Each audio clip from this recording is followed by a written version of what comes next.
The greatest thing was being on stage and having the control, the awe of being worshipped, and having folks just really look at you and say, wow, I want to be that. As leader of a heavy metal band, Kirk Martin projected an angry, wild image on stage. And getting just thousands of people to scream profanities, that was the biggest rush for me. Off stage, people just found him mean. I was so filled with hate that I would project that hate at a lot of people. Two of the band members, when we were on the road, just decided they were just sick of me and they couldn't take me anymore. And they actually decided to leave the band. But the message in Kirk's music captured the minds of his young audience. My whole intention was to tell people to believe in yourself, follow your own visions, your own dreams, and crush whoever's in your way. Kirk had no illusions about where his growing success came from. I got on the ground and I clawed the earth. I told Satan, I said, if you give me what I want, if you make me a god, if you give me the women and the drugs and the fame and everything, and you give me the power to crush people, I will serve you until the end of time. Within 2 days, I was offered a recording contract. While Kirk pushed for fame and fortune, he tried to keep a secret bottled up inside. A couple of older boys in the neighborhood started molesting me and sodomizing me when I was probably about 8. It happened more than once, and I never talked about it. I never told anybody about it. Later, taking advantage of women sexually became part of Kirk's heavy metal lifestyle. The worst part about my molestation was the fact that I, in turn, went out and violated others. Then, just as he was about to sign the record deal for which he'd sold his soul, he had an encounter with a mysterious stranger. One morning at about 9 o'clock, I went into a small cafe, and this guy came and sat down right across from me. Out of all the places he could have sat, there were plenty of seats open. And immediately I looked at him with this horrible, mean-looking look on my face, and I said, "What's happening, Dad?" And he stopped stirring his coffee again and looked at me right in the face, and he said, "What's happening, Dad?" I jumped across the table and I put my nose right up to his, stared him in the eye, and I just cursed him. I called him every foul thing I could think of. And he said, "God sent me here to tell you that he loves you.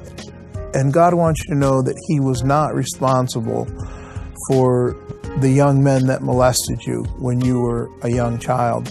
And the thing that was so mind-blowing about that is he used their names.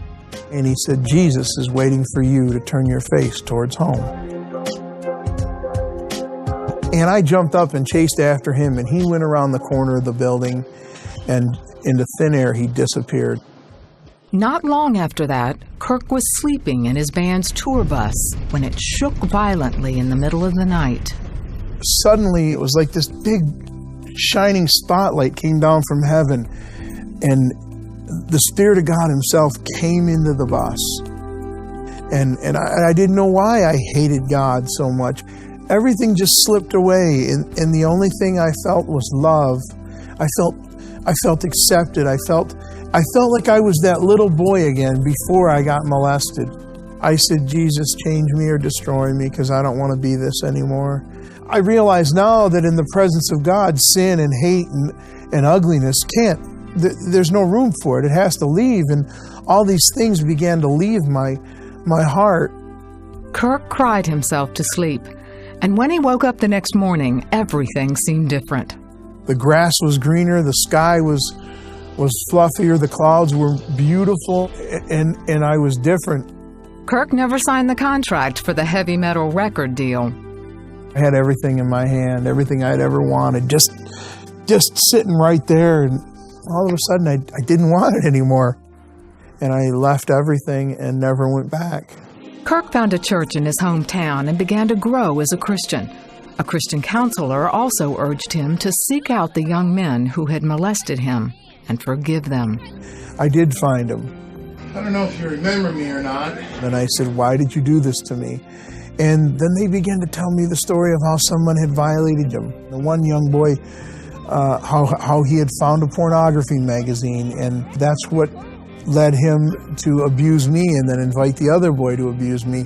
They had given their hearts to Christ. We sat down and we cried and we hugged and we talked about it and we prayed. That's how I got past all that.